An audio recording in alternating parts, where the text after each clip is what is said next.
Hello everyone, welcome to my YouTube channel UPSC with Rashmi. UPSC 2024 prelims exam के लिए आज हमारा करंट अफेयर्स का टेस्ट नंबर 2 है। फर्स्ट टेस्ट हम ऑलरेडी कंप्लीट कर चुके हैं। अगर आपने नहीं देखा है तो आप देख सकते हैं। शुरू करते हैं आज का वीडियो। हमारा करंट अफेयर्स का फर्स्ट क्वेश्चन है, अंतर्राष्ट्रीय स्वास्थ्य विनियम यानी इंटरनेशनल हेल्थ रेगुलेशन 2005 के संदर्भ में निम्नलिखित कथनों पर विचार कीजिए। कथन नंबर 1 है, यह दुनिया भर में संभावित सार्वजनिक स्वास्थ्य आपात स्थितियों का पता लगाने और उन्हें रिपोर्ट करने की क्षमता निर्मित करने हेतु एक समझौता है। तो ये कथन हमारा बिल्कुल सही है। अंतर्राष्ट्रीय स्वास्थ्य विनियम दुनिया भर में संभावित सार्वजनिक स्वास्थ्य आपात स्थितियों का पता लगाने के लिए और उनकी रिपोर्ट करने की क्षमता निर्मित करने के लिए एक समझौता है। कथन नंबर 2 है, यह WHO के सभी सदस्य देशों पर कानूनी रूप से बाध्यकारी है। तो ये कथन भी हमारा बिल्कुल सही है। अंतर्राष्ट्रीय स्वास्थ्य विनियम WHO के सभी सदस्य देशों पर कानूनी रूप से बाध्यकारी है। और WHO के कितने देश हैं? 194 देश WHO के सदस्य हैं, ये आपको ध्यान रखना है। हमारा सही आंसर होगा, दोनों ही कथन बिल्कुल सही हैं, यानी ऑप्शन नंबर सी हमारा सही आंसर है। नेक्स्ट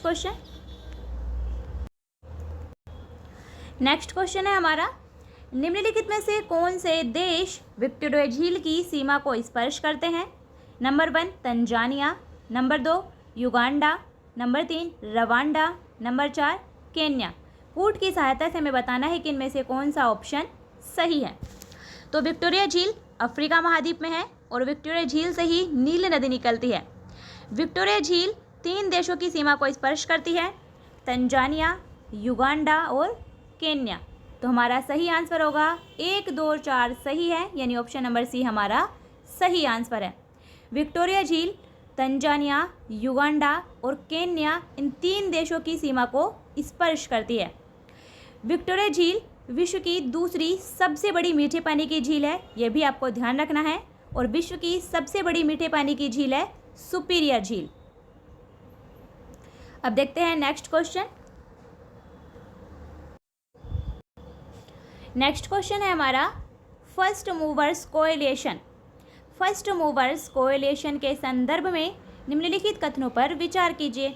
कथन नंबर 1 है, यह 7 औद्योगिक क्षेत्रकों को डीकार्बोनाइज करने की एक वैश्विक पहल है। तो ये कथन हमारा बिल्कुल सही है।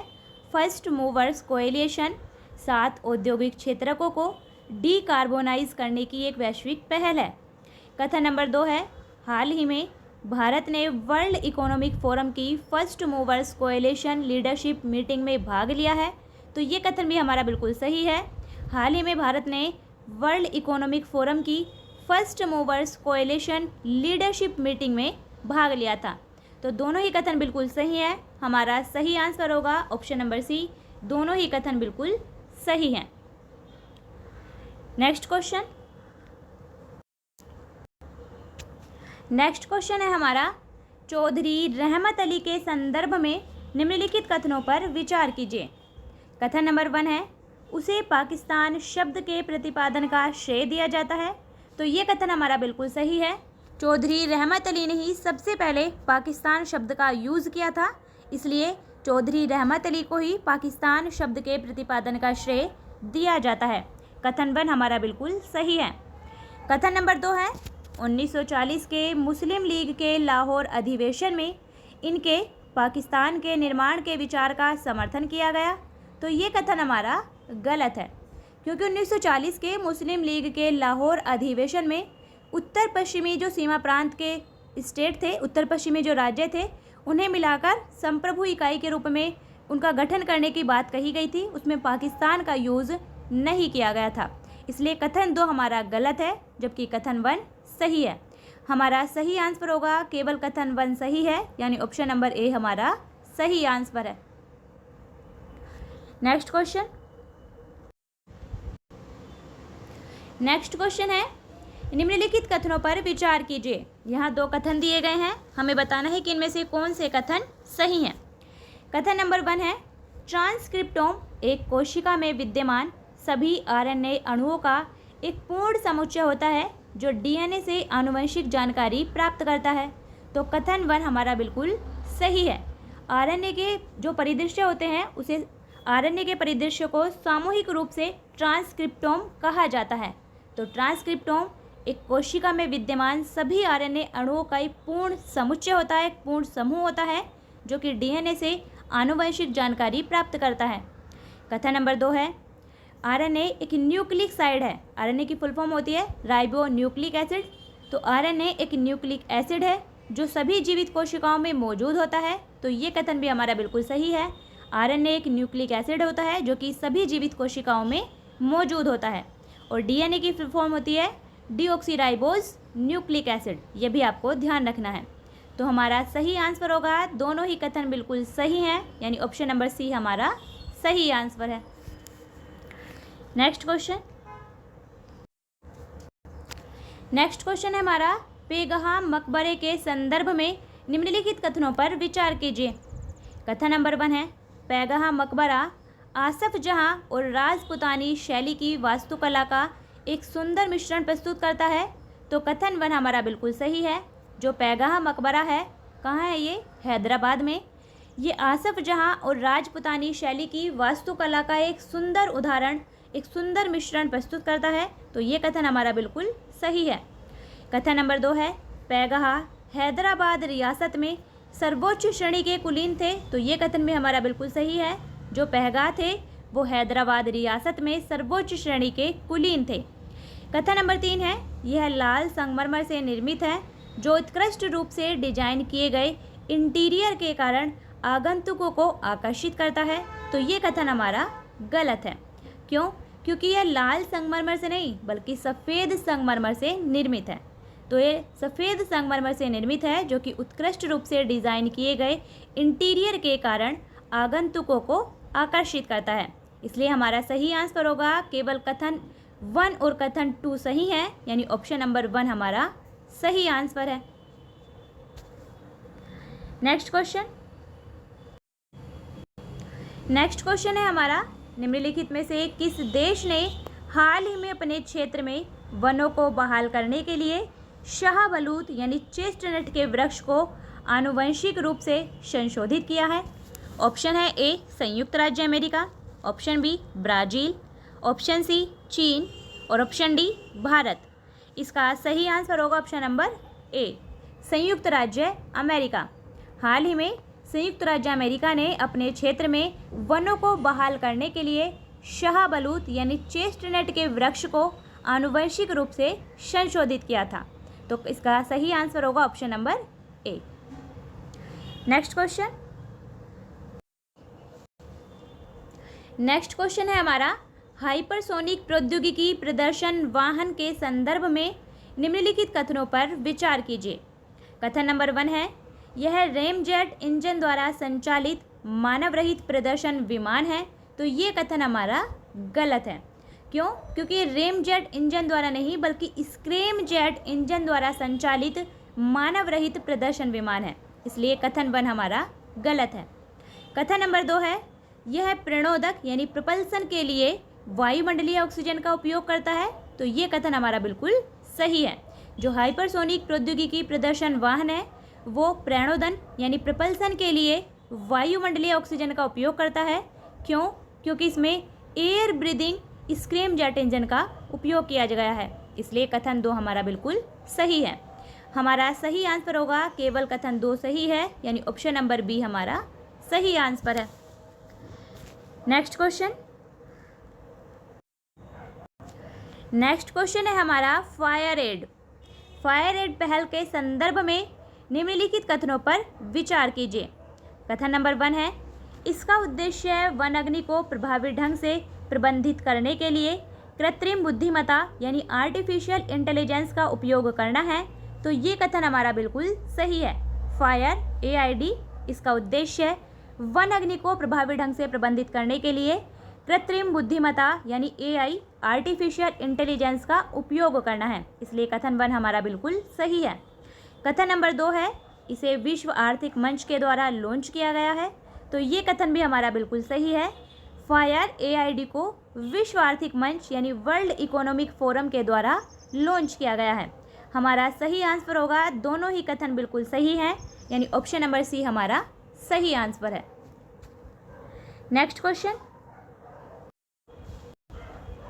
नेक्स्ट क्वेश्चन है हमारा ICET यानी क्रिटिकल एंड इमर्जिंग टेक्नोलॉजीज पर पहल यानी initiative on critical and emerging technology, इसके संदर्भ में निम्नलिखित कथनों पर विचार कीजिए।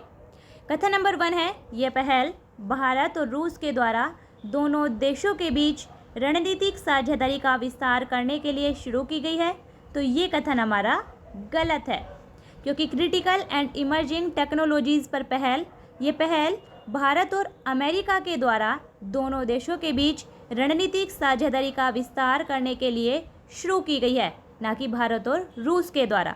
इसलिए कथन 1 हमारा गलत है। कथन नंबर 2 है, इसका नेतृत्व भारतीय राष्ट्रीय सुरक्षा परिषद सचिवालय करता है। तो ये कथन हमारा बिल्कुल सही है। इसका नेतृत्व भारतीय राष्ट्रीय सुरक्षा परिषद सचिवालय और अमेरिकी राष्ट्रीय सुरक्षा परिषद के द्वारा किया जाता है। इसलिए हमारा सही आंसर होगा, केवल कथन 2 सही है, यानी ऑप्शन नंबर बी हमारा सही आंसर है। नेक्स्ट क्वेश्चन है हमारा आदित्य L1 मिशन के संदर्भ में निम्नलिखित कथनों पर विचार कीजिए। कथन नंबर 1 है, यह भारत का वेधशाला श्रेणी का पहला अंतरिक्ष आधारित शोर मिशन है। तो ये कथन हमारा बिल्कुल सही है।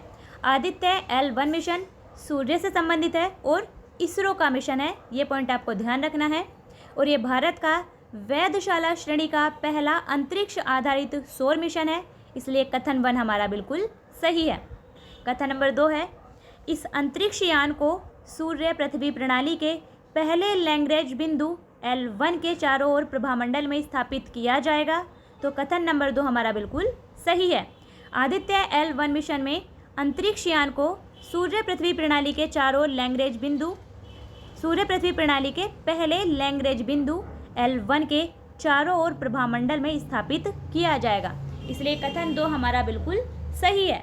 कथन नंबर 3 है, यह प्रकाश मंडल, वर्णमंडल और सूर्य यानी प्रभामंडल के अवलोकन हेतु 7 नीति भारों का वहन करता है। तो ये कथन भी हमारा बिल्कुल सही है। आदित्य L1 मिशन प्रकाश मंडल, वर्णमंडल और सूर्य यानी प्रभामंडल के अवलोकन के लिए 7 नीति भारों का वहन करता है। तीनों ही कथन बिल्कुल सही हैं, इसलिए हमारा सही आंसर होगा ऑप्शन नंबर डी। 1, 2 और 3 तीनों ही कथन बिल्कुल सही है। नेक्स्ट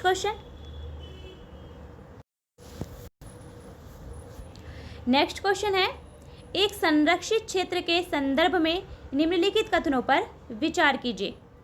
यहाँ कुछ कथन दिए गए हैं और हमें बताना है इन कथनों के द्वारा कि ये किस अभयारण्य का सर्वोत्तम वर्णन करते हैं। यहाँ जो कथन दिए गए हैं ये किसी अभयारण्य का वर्णन करते हैं और हमें बताना है कि वो कौन सा अभयारण्य है।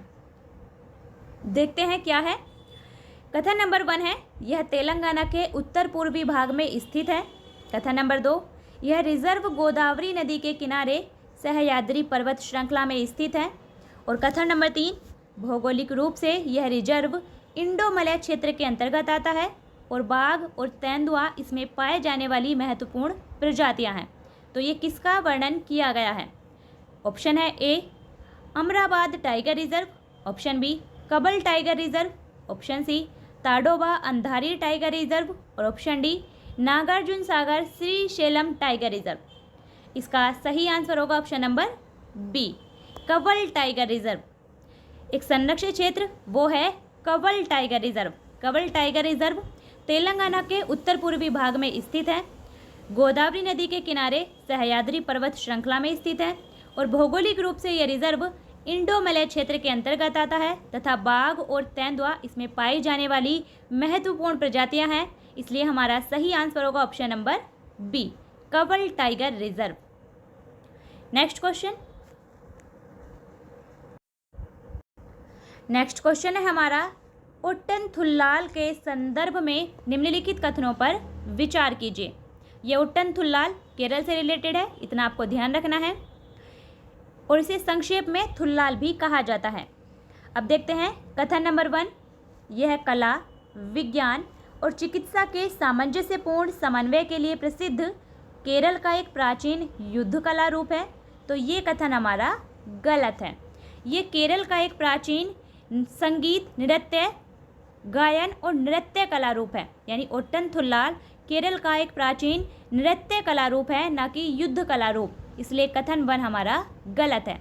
कथन नंबर 2 है, ऐसा माना जाता है कि इसे शिकारियों के द्वारा जंगलों में जानवरों की लड़ने की तकनीक को देखकर विकसित किया गया था।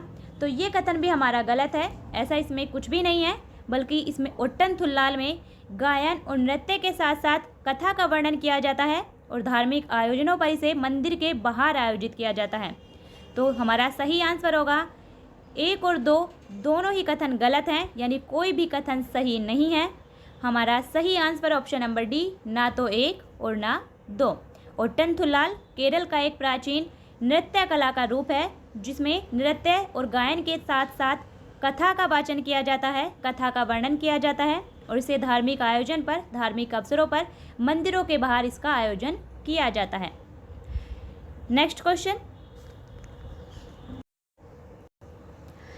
क्वेश्चन है, यह संरक्षित क्षेत्र निकोबार द्वीप समूह में स्थित है।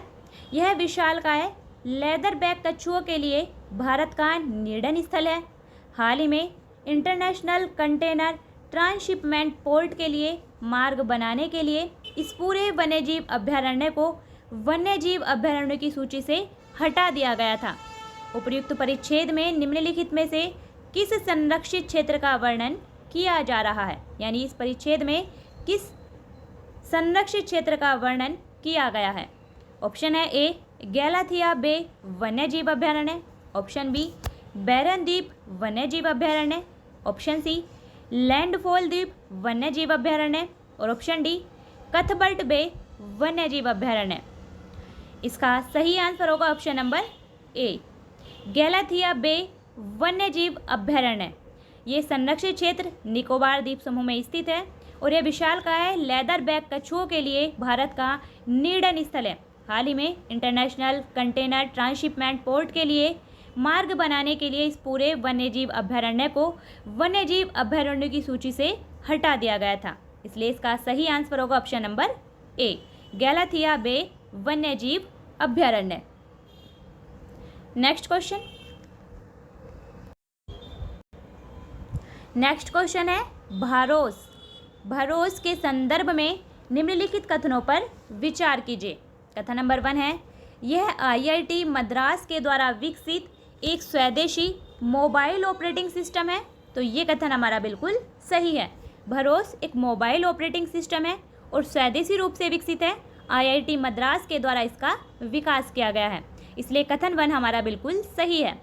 कथन नंबर 2 है, भरोस एंड्रॉयड ओपन सोर्स प्रोजेक्ट पर आधारित है और इसमें गूगल की सभी सेवाएं शामिल है।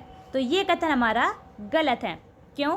क्योंकि भरोस एंड्रॉयड ओपन सोर्स प्रोजेक्ट पर आधारित है, इतना बिल्कुल सही है, लेकिन इसमें गूगल की सभी सेवाएं शामिल नहीं हैं। भरोस में एंड्रॉयड की तरह गूगल की जो सेवाएं होती हैं, इसमें कोई भी ऐप अपने आप डाउनलोड किया हुआ नहीं होता है, बल्कि यूज़र अपनी सुविधा के अनुसार कोई भी ऐप डाउनलोड कर सकता है। इसलिए कथन 2 हमारा गलत है, जबकि कथन 1 हमारा सही है। हमारा सही आंसर होगा केवल कथन 1 सही है, यानी ऑप्शन नंबर ए हमारा सही आंसर है। नेक्स्ट क्वेश्चन है बासमती चावल के संदर्भ में। बासमती चावल के संदर्भ में निम्नलिखित कथनों पर विचार कीजिए। कथन नंबर 1 है, इसकी खेती ज़्यादातर भारतीय उपमहाद्वीप में ही की जाती है। तो ये कथन हमारा बिल्कुल सही है। बासमती चावल की खेती ज़्यादातर भारतीय उपमहाद्वीप में की जाती है, इसलिए कथन 1 हमारा सही है। कथन नंबर 2 है, हाल ही में भारतीय खाद्य संरक्षा और मानक प्राधिकरण यानी FSSAI food security and standard authority of India, इसने बासमती चावल के लिए मानक अधिसूचित किए हैं। तो ये कथन हमारा बिल्कुल सही है। हाल ही में FSSAI के द्वारा बासमती चावल के लिए मानक अधिसूचित किए गए थे। तो दोनों ही कथन बिल्कुल सही हैं। हमारा सही आंसर होगा ऑप्शन नंबर सी, 1 और 2 दोनों ही कथन सही हैं। तो ये था हमारा आज का वीडियो, जिसमें हमने करंट अफेयर से रिलेटेड क्वेश्चन डिस्कस किए हैं। अच्छे से पढ़िए, रिवाइज़ करिए। अगर आपने पहला पार्ट नहीं देखा है तो आप देख सकते हैं। वीडियो को शेयर भी कीजिए और आप बताइए कमेंट में कि आपके कितने क्वेश्चन इनमें से सही हुए हैं। फिर मिलते हैं नेक्स्ट वीडियो में, तब तक के लिए बेस्ट ऑफ लक।